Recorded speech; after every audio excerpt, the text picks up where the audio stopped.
Lo besaron en el altar más de una docena de veces, y ni una sola fue verdad. Cada boda terminaba igual. Una voz gritaba corte, alguien apagaba las velas del set, y el hombre más deseado de la televisión en español se quitaba el smoking y volvía solo a su camerino. Frente a las cámaras, se casó con Thalía, con Adela Noriega, con Lucero, con Leticia Calderón. En la vida real, casi 30 años después, no aparece un solo papel firmado, ni una boda, ni una pareja que él mismo haya confirmado en voz alta. Cero. La pregunta se la hicieron millones de mujeres en México, en toda Latinoamérica y en el público hispano de Estados Unidos, y siempre fue la misma. ¿Por qué el galán que le enseñó a un continente entero cómo se ama en pantalla nunca dejó que lo viéramos amar de verdad? La respuesta cómoda es que tiene mal carácter, y él mismo lo ha repetido en entrevistas. Hay otra que incomoda más, y esa tiene menos que ver con Fernando Colunga y más con la empresa que lo fabricó. Te voy a enseñar 3 cosas concretas.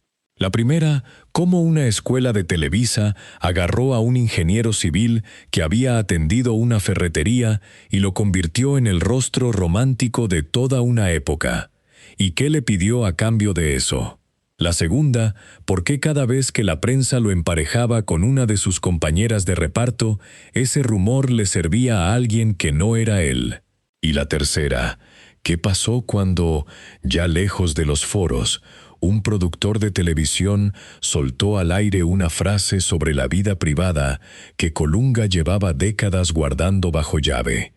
Hay una cifra en toda esta historia que parece un hueco y que al final la explica entera.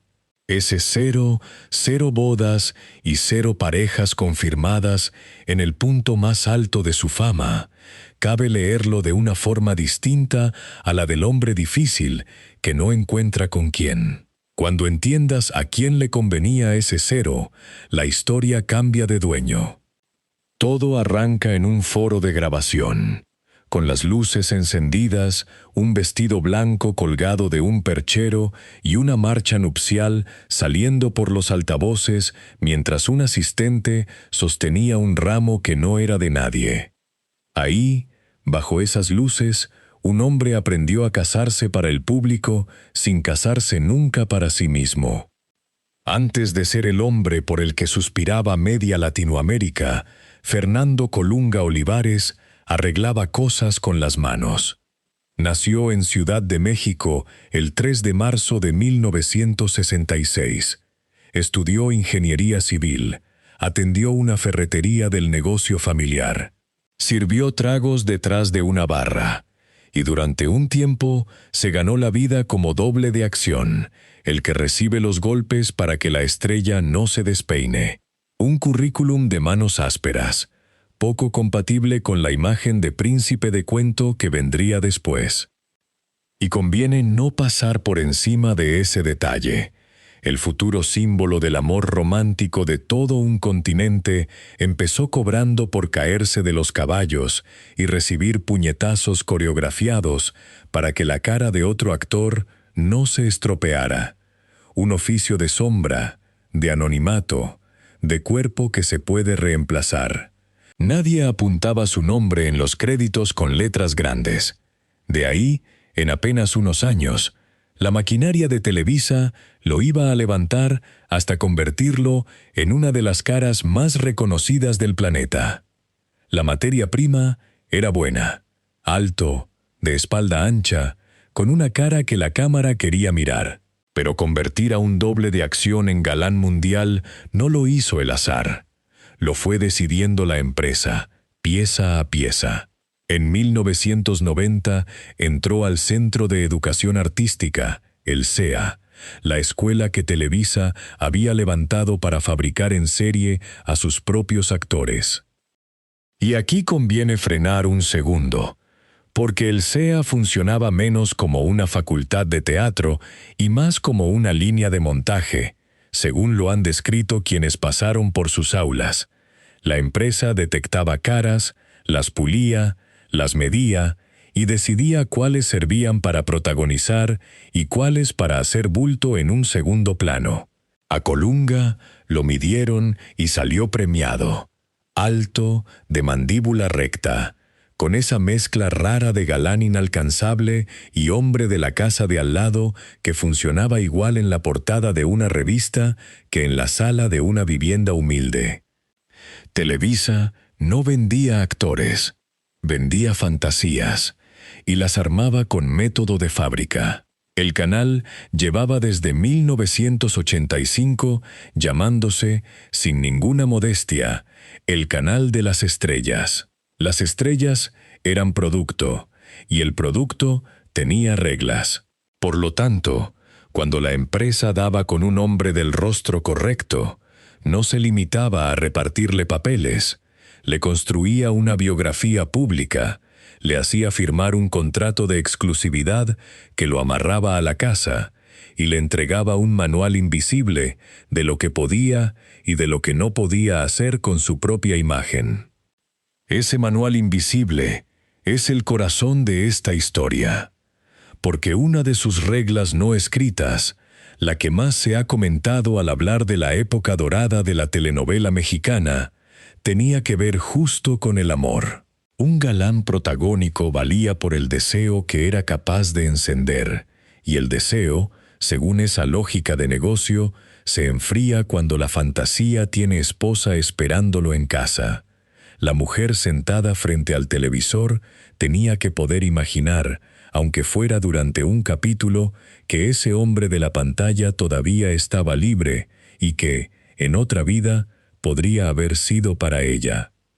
Conviene decirlo con cuidado, porque Colunga sigue vivo, y esto no pretende ser un expediente contra él. Que quede claro, nadie ha mostrado un papel donde Televisa ordene por escrito a sus galanes quedarse solteros. Lo que sí han contado actores y cronistas de la industria es otra cosa, más difícil de meter en un contrato.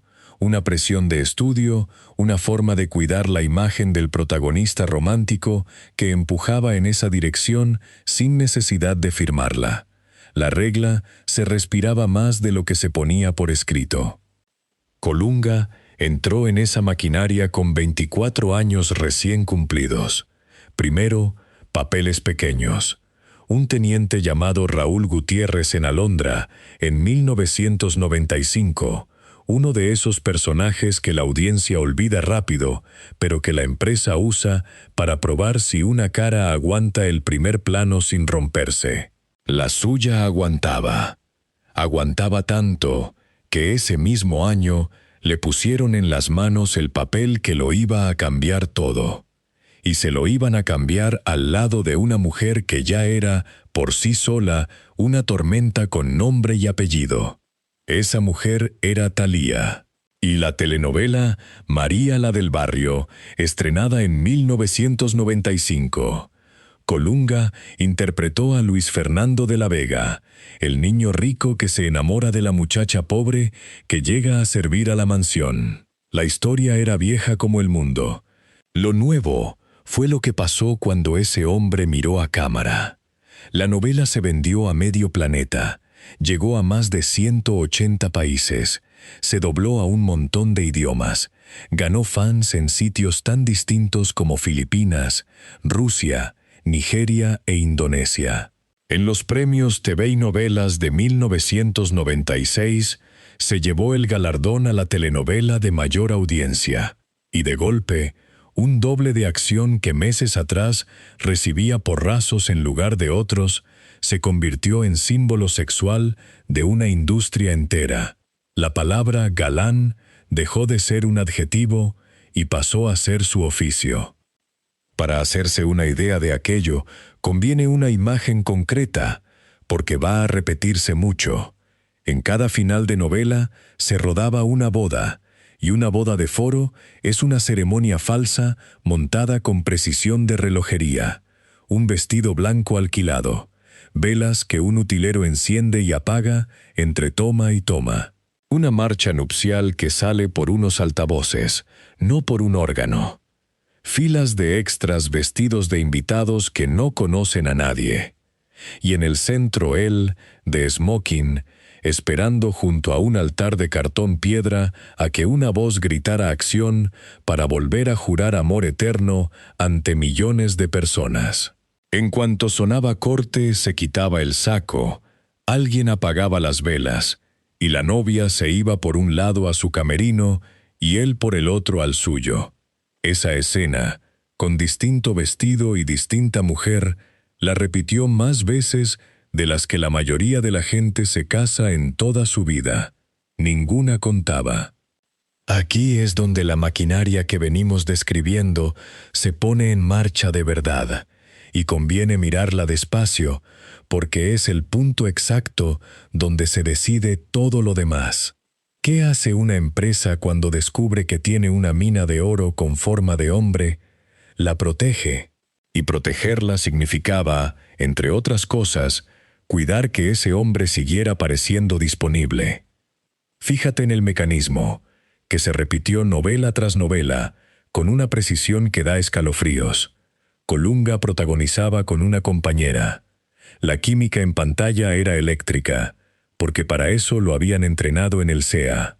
Entonces la prensa del corazón, alimentada muchas veces desde la propia casa, encendía el rumor, que si Colunga y su coprotagonista estaban juntos en la vida real, que si los vieron cenando, que si el amor de la ficción se les había pasado a la realidad. El público lo devoraba, y él siempre callaba. Con Leticia Calderón, el rumor llegó en 1997. Con Esmeralda, la historia de la muchacha ciega y hermosa, y el hombre que la ama sin importarle que el mundo la desprecie.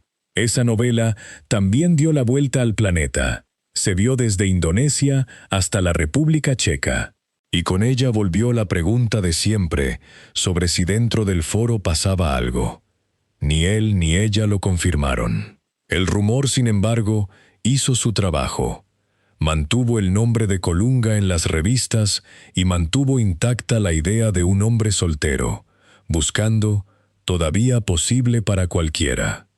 Un año después llegó La Usurpadora, con Gaby Spanik, en 1998. Dos gemelas, una buena y una perversa, y él en medio de las dos. Otro fenómeno mundial, otro personaje que terminaba en un altar de utilería. Y otra vez, la marcha nupcial por los altavoces, las velas encendidas para la escena, el smoking que se quitaba en cuanto sonaba el corte. Se estaba casando en pantalla por tercera, cuarta, quinta vez. En la vida seguía sin firmar nada. En 1999 vino Nunca te olvidaré, junto a Edith González, donde hizo a Luis Gustavo Uribe del Valle. Otra vez la fórmula de época, el amor imposible, el hombre íntegro que sufre callado, otra pareja de ensueño en pantalla, otra ronda de rumores que nadie confirmó. La rueda giraba y en cada vuelta el personaje público de Fernando Colunga se hacía más grande mientras el hombre real se hacía más invisible. Y algo hay que decir a su favor, porque no todo se explica con el cálculo de la empresa. Colunga tenía fama de profesional serio, puntual, respetuoso con los equipos y entregado con el público que lo paraba en la calle. Firmaba autógrafos, se tomaba las fotos, agradecía las cartas. Con la prensa se mostraba amable y a la vez de piedra en cuanto la pregunta rozaba la puerta de su casa.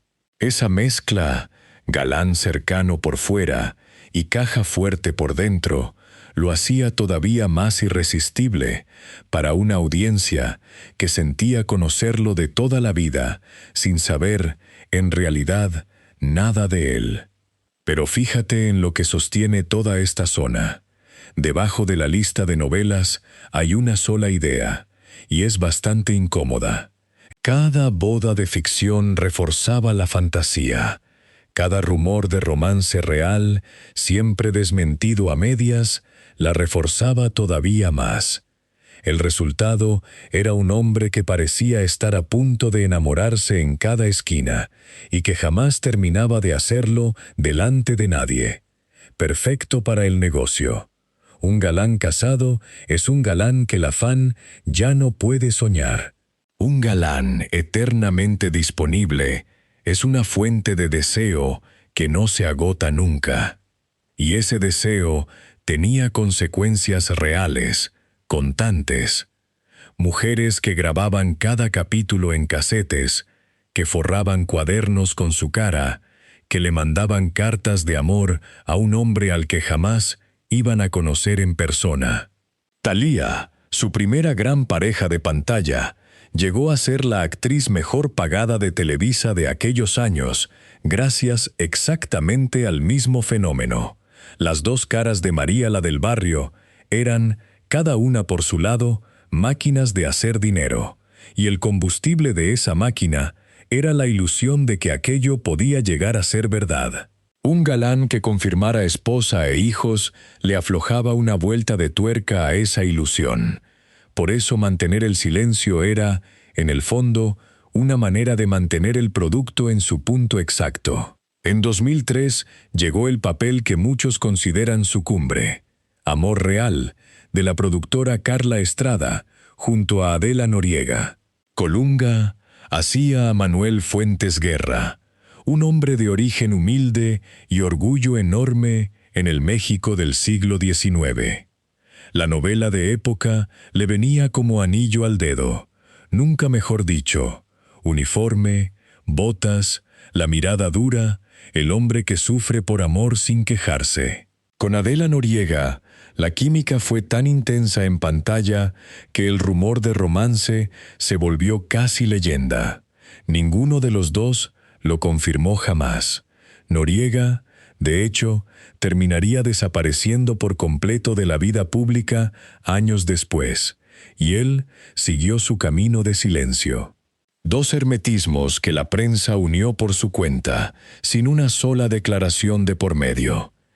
Cada negativa, además, alimentaba la siguiente pregunta, porque un hombre que no confirma tampoco desmiente del todo, y ese hueco lo llenaba la imaginación de millones. ¿Estará con ella? ¿Estará con la otra? ¿Estará solo? La duda permanente valía oro, porque mantenía a la gente hablando de él entre novela y novela, en las salas de belleza, en las sobremesas, en las cartas a las revistas. Colunga no necesitaba dar entrevistas escandalosas para seguir en boca de todos. Le bastaba con no decir nada. Y ese no decir nada estaba, mira qué casualidad, perfectamente alineado con lo que a la empresa más le convenía. En 2005 protagonizó Alborada, otra historia de época, esta vez con Lucero, y el patrón se repitió como un reloj. Éxito continental, romance de ficción incendiario, rumores fuera de cámara, negativa elegante. En 2007, Pasión. En 2010, Soy tu dueña, otra vez con Lucero, bajo la producción de Nicandro Díaz. La misma fórmula, afinada hasta la perfección. Colunga se había convertido en el hombre que la empresa sacaba cuando quería garantizar audiencia.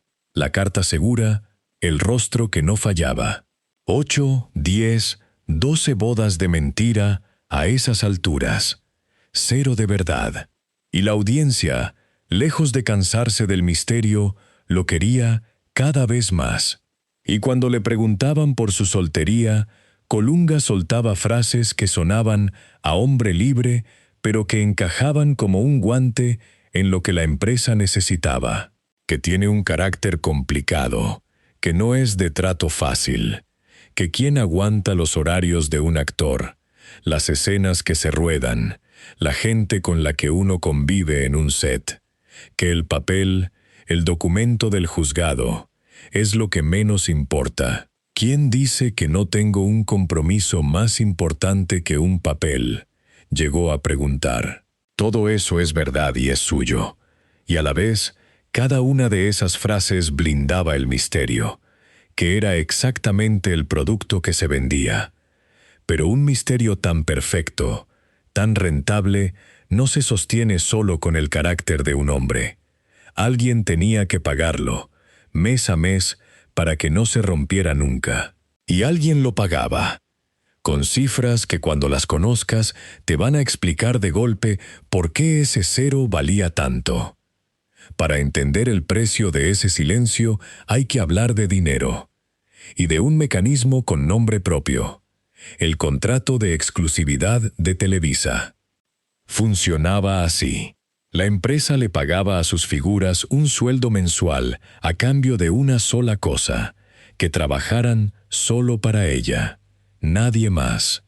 Ni una novela en la competencia, ni un anuncio suelto, ni un programa ajeno sin permiso.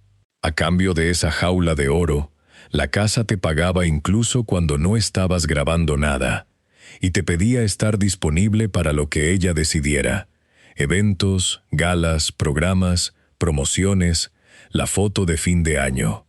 Tu imagen dejaba de ser del todo tuya, pasaba a formar parte de un catálogo, y a Colunga la casa lo cuidaba como a su joya más cara. Dentro del gremio lo llamaban el galán de galanes. Según cifras que circularon sobre los actores mejor pagados de la empresa, habría llegado a cobrar alrededor de $98,000 al mes cuando grababa una telenovela, y cerca de $30,000 al mes cuando no rodaba nada. Léelo otra vez. $30,000 mensuales por, sencillamente, seguir siendo suyo y no aparecer en otra pantalla. Los montos de exclusividad iban, según se ha reportado, desde 10,000 pesos hasta más de 1,000,000 al mes, según lo que valiera cada figura. Y de los más cotizados, como Thalía, Araceli Arámbula y el propio Colunga, se rumoraba que cobraban directamente en dólares. Ahora suma las dos cosas: un producto que ya había demostrado vender una sola novela a más de 180 países, y una empresa dispuesta a pagarle una fortuna cada mes, solo por mantenerlo en su vitrina. ¿De verdad alguien cree que a esa empresa le daba igual con quién se casaba, o si se casaba, el rostro que sostenía ese imperio? La imagen del soltero disponible entraba en el paquete. Era, con toda crudeza, una parte de lo que se estaba comprando y protegiendo. Y para medir hasta dónde llegaba el poder de esa casa sobre la vida de sus estrellas, basta mirar lo que les pasaba a los que se salían del molde. Eduardo Yáñez, otro galán de la misma generación, desafió al estudio aceptando un protagónico en una cadena rival sin autorización, y lo pagó con años de frialdad. Eduardo Capetillo, que había sido el ídolo de toda una época, firmó en 2011 un contrato millonario con TV Azteca después de 25 años en Televisa. Dentro de la empresa, aquello se leyó como una traición, y se dice que le cerró puertas durante mucho tiempo. El mensaje para el resto del elenco era imposible de malinterpretar. La misma casa que te convertía en Dios podía dejar de nombrarte de un día para otro, hasta borrarte del mapa. Y para ver hasta qué punto Colunga fue una pieza aparte, basta un dato de años después. Cuando Televisa entró en crisis y recortó los contratos de exclusividad de buena parte de su elenco, dejando fuera de esa nómina a decenas de actores que habían dado su vida a la casa, él seguía figurando entre los pocos que la conservaban. La empresa podía soltar a casi todos. A su galán de galanes, no. Esa sola decisión dice, sin necesidad de más pruebas, cuánto valía mantenerlo exactamente donde estaba, suyo, disponible y sin una historia personal que estorbara al personaje. Por lo tanto, un galán listo aprendía rápido dónde estaban las líneas que no se cruzan. Y esas líneas no eran solo profesionales, tenían que ver también con cuánto de tu intimidad convenía enseñar y cuánto convenía guardar. En un sistema donde la empresa decidía a quién promovía y a quién enterraba, la vida privada de la estrella dejaba de ser un asunto solo privado. Se volvía un activo compartido, cuidado por un departamento entero. Piensa en lo que significaba eso puertas adentro. Las revistas del corazón que hablaban de los romances de los actores, las portadas, las entrevistas cuidadas, muchas veces orbitaban alrededor de la misma casa que producía las novelas. La prensa rosa y la empresa se necesitaban. Por eso un rumor de romance entre dos protagonistas podía aparecer justo cuando convenía estrenar y desaparecer justo cuando ya no hacía falta. La vida amorosa de un galán, contada o silenciada según el calendario de estrenos, funcionaba como una herramienta más de promoción. Conviene entenderlo sin ingenuidad. En aquella época, la frontera entre la vida real de un actor y el guión de su vida pública se mantenía borrosa a propósito. La casa decidía qué se contaba de sus estrellas con el mismo cuidado con que decidía el final de una novela. Un noviazgo se dejaba filtrar cuando convenía. Un tropiezo se maquillaba. Un secreto incómodo se enterraba y no volvía a mencionarse. Y el actor, atado por su contrato y por su sueldo, pocas veces tenía la última palabra sobre su propia historia. Su vida era, también, un contenido que administraba alguien más. En medio de esa maquinaria, Colunga fue el alumno perfecto. Nunca una portada que lo desmintiera, nunca una confirmación que rompiera el hechizo, nunca un escándalo que obligara a la empresa a apagar incendios. Se convirtió en el hombre más rentable, justamente por ser el más hermético. Daba todo el deseo y no cobraba ninguna factura de escándalo a cambio. Un sueño limpio, sin letra pequeña visible. Y cuanto más limpio se mantenía el sueño, más caro se volvía el hombre que lo encarnaba. La empresa lo sabía, la competencia lo sabía, y él lo sabía mejor que nadie. Cada año de silencio bien guardado subía su cotización. Y romper ese silencio habría significado tirar por la borda el activo más valioso que tenía entre las manos, la ilusión, cuidada durante décadas, de que ese hombre todavía estaba libre para quien quisiera soñarlo. Todo ese blindaje, el dinero, los contratos, la prensa afín, el ejemplo aterrador de los que se rebelaron, tenía una sola función de fondo: que la fantasía no se rompiera jamás. Y aguantó intacta casi 30 años, hasta que una tarde, ya con Colunga lejos de los foros, una sola frase la rompió en televisión abierta. Y quien la soltó venía de dentro de la propia familia de la industria, del mismo mundo que lo había fabricado. Pero antes de esa frase, algo cambió. En 2015, Fernando Colunga grabó Pasión y Poder. Fue su última telenovela para Televisa. Después, sin un anuncio de retiro, sin una rueda de prensa, sin drama, hizo lo que casi ningún galán de su tamaño se atreve a hacer. Se fue. Cerró la puerta del foro y se mudó a Estados Unidos. Durante años casi no se le vio. Se dedicó a sus negocios, entre ellos unos talleres de motocicletas de colección, que son su verdadera pasión, y a una vida que por fin nadie fotografiaba. Se llevó consigo el misterio entero.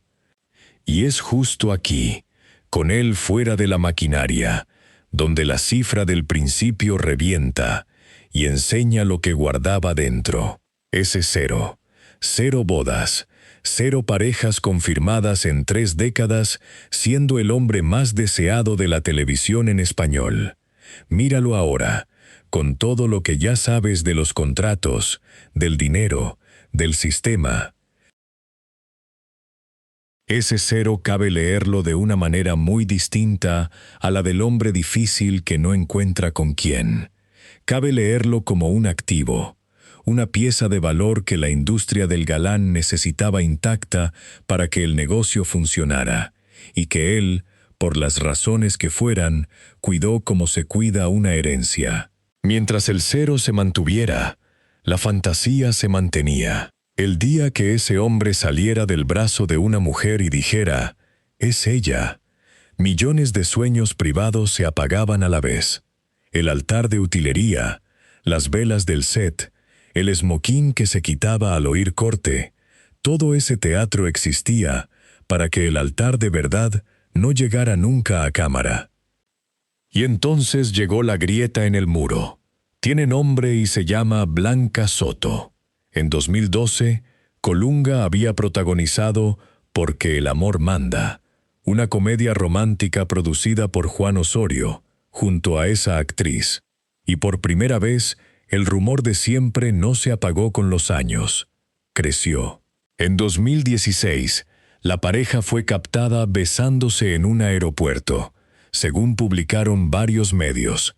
A partir de ahí, la prensa del espectáculo armó una historia que ni él ni ella confirmaron nunca de manera oficial, que vivían juntos en Estados Unidos, en Florida, y que incluso habrían tenido un hijo. Por fin, después de décadas, el nombre de Colunga aparecía pegado al de una sola mujer, y esta vez el rumor no se disolvía. Aún así, mientras la confirmación no saliera de su boca, la muralla seguía en pie. En 2025, una escena recorrió toda la televisión hispana. El productor Juan Osorio, el mismo hombre que los había juntado en pantalla 13 años antes, habló de la vida privada del actor delante de las cámaras y dio por hecho que Colunga ya vivía la paternidad al lado de Blanca Soto. Lo dijo con la naturalidad de quien comenta el clima. Y de pronto, el hombre que había construido un imperio entero sobre el silencio quedó al descubierto por una frase que no era la suya, dicha por alguien de la casa. La reacción fue inmediata. En cuestión de horas, el nombre de Colunga volvió a ser tendencia, y esta vez el motivo no tenía nada que ver con una novela nueva. Corría la sospecha de que el galán más hermético en la historia de la telenovela llevaba años siendo, en la intimidad, padre y compañero de una mujer.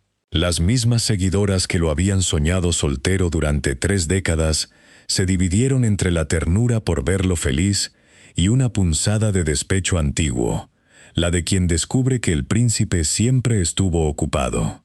El misterio que la industria había cuidado con tanto esmero se resquebrajaba, y lo hacía sin su permiso, por la boca de un viejo colaborador. ¿Cómo reaccionó él, fiel a 30 años de método? Abordado por la prensa en junio de 2025, Colunga no negó nada y tampoco confirmó nada. Dijo que estaba feliz, que estaba contento con su vida y con su familia, y que su vida privada la mantiene privada. En otra ocasión, medio en broma, había soltado una frase que ahora suena distinta. Está bien, algo escondo. Ni un sí, ni un no. El enigma, otra vez, blindado. La diferencia es que ya no había una empresa detrás pidiéndoselo. El hábito de guardar se le había vuelto piel. Y hay algo casi conmovedor en el detalle, si uno se detiene a mirarlo, suponiendo que los reportes sean ciertos, y conviene repetir que él nunca los ha confirmado.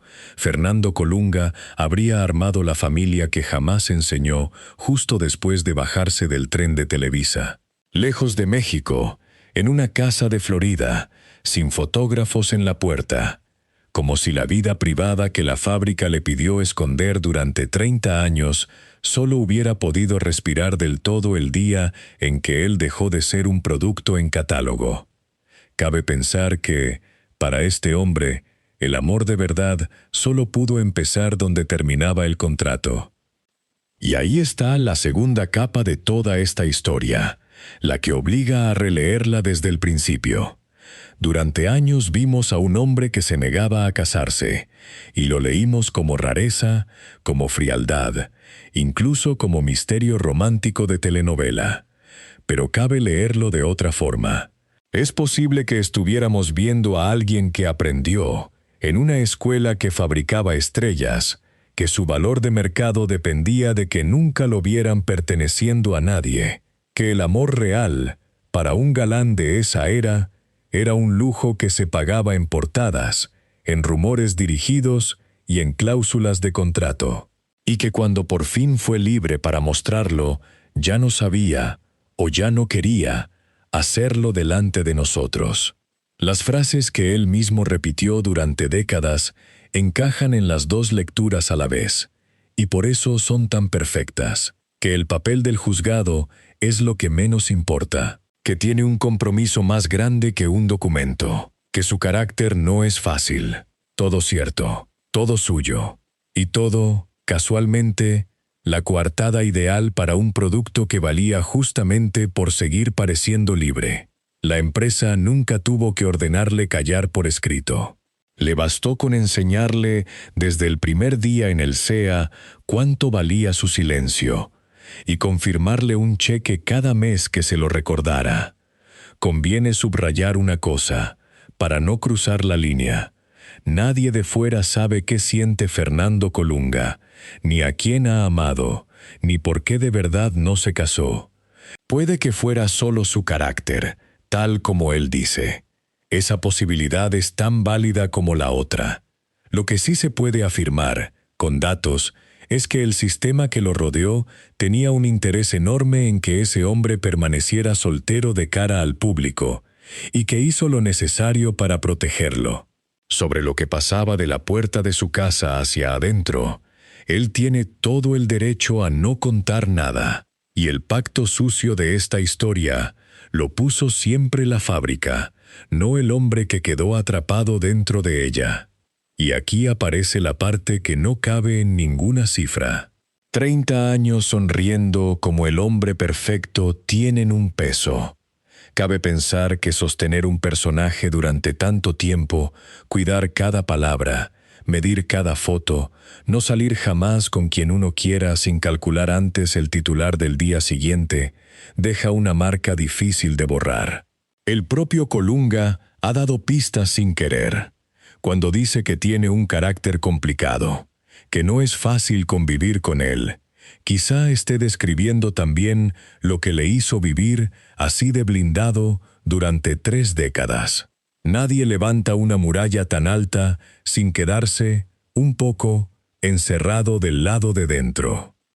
Y su caso no fue el único, aunque sí el más extremo. Varios galanes de su generación cultivaron el mismo perfil: hombre reservado, vida amorosa entre sombras, romances que jamás se confirmaban del todo. La discreción sobre la propia intimidad funcionaba casi como un requisito del oficio en la cima. Colunga la llevó más lejos y durante más años que nadie, hasta volverla leyenda. Por eso su nombre es el que la gente teclea en el buscador cuando quiere entender por qué tantos ídolos de aquella televisión parecían, todos a la vez, solteros eternos. Porque Colunga hizo más que telenovelas, y eso también dice algo de él. Llevó su nombre al cine con Ladrón que roba a ladrón y se subió a los escenarios de teatro con obras como Trampa de muerte y Manos quietas. Incluso dirigió una Obscuro total. En todos esos frentes fue el mismo, un profesional meticuloso, generoso con el público, tacaño con su intimidad. La cara siempre disponible, el hombre, jamás del todo. El galán que se casó una docena de veces frente a las cámaras y ninguna delante de un juez amó, con toda probabilidad, en algún lugar donde nadie pudiera cobrárselo. Fuera del set, con las luces apagadas. Lejos de la marcha nupcial de utilería que sonó tantas veces por unos altavoces, para todo el mundo menos para él. La historia podría cerrarse ahí, con el hombre libre por fin de la fábrica. Pero hay un dato posterior que le da la vuelta una última vez. Porque Fernando Colunga volvió. En 2024, reapareció en la televisión de Estados Unidos con El Conde, Amor y Honor, para Telemundo, después de casi 8 años lejos de las cámaras. Y se anunció su regreso también a Televisa, la misma casa, para una nueva versión de El Maleficio, esta vez en la piel de un villano, además de otro proyecto titulado El secreto de la familia Greco. A los 59 años, con el pelo entrecano y la mandíbula intacta, el galán eterno regresó al lugar exacto donde lo fabricaron. Regresó por su propio pie, dueño ahora de su tiempo y de su silencio, a trabajar para la empresa, que un día le enseñó cuánto costaba tener una vida privada. Y hay una ironía fina en ese regreso. La nueva versión de El Maleficio lo trajo de vuelta en un papel que nadie habría imaginado en sus años dorados: un villano. El hombre que le enseñó a un continente a suspirar volvió, ya mayor, para dar miedo en pantalla en vez de dar amor. Como si la propia empresa admitiera que la época del príncipe intocable había quedado atrás, y que ahora hasta su rostro más perfecto servía para otra cosa. El galán de galanes reciclado en monstruo elegante. Ni siquiera eso lo sacó de su silencio. Y siguió sin contar la suya. Feliz, dice. Con su familia, dice. Privada, dice. La misma llave, echada con la misma calma, medio siglo después. Solo que ahora ya no sabemos, ni sabremos nunca, cuánto de ese candado se lo puso él y cuánto se lo dejó puesto la máquina que lo creó. Puede que ni él mismo lo sepa ya. Cuando pasas la vida entera cuidando un secreto, llega un punto en que dejas de saber si lo cuidas porque quieres o porque te enseñaron a hacerlo. Piensa en todo lo que hizo falta para que ese candado aguantara medio siglo. Una escuela que lo moldeó desde los 24 años. Un contrato que lo blindó y lo premió. Una prensa que muchas veces jugó a favor de la casa. Un público que prefería el misterio a la verdad. Y un hombre disciplinado hasta lo imposible, capaz de cargar el mismo secreto durante toda una vida, sin que se le resbalara ni una sola vez. Hicieron falta muchas manos para levantar al galán que nunca se casó. Y quizá ninguna de esas manos fue del todo la suya. Aquí es donde te toca a ti.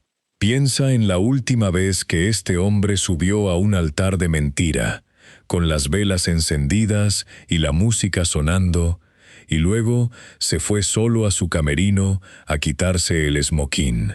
Y hazte la pregunta que da un poco de miedo hacerse. Si a ti te pagaran, durante 30 años, por parecer disponible para todo el mundo, ¿te acordarías todavía de cómo se ama para una sola persona, con las luces apagadas y sin que nadie grite corte? ¿O también habrías aprendido a guardar bajo llave la única boda que sí era tuya? Porque esa es la trampa más fina de la fama fabricada. Se mete tan hondo, sin dejar una marca visible ni figurar en ningún contrato, que con los años uno ya no sabe si guarda su vida porque le nace o porque lleva media vida entrenado para guardarla. A Fernando Colunga puede que le pase justo eso, y puede que ni él mismo tenga ya la respuesta. No hay respuesta correcta, y por eso incomoda. Déjala en los comentarios. ¿Fue Fernando Colunga un hombre que eligió su libertad o un producto que nunca terminó de salir de la fábrica que lo armó?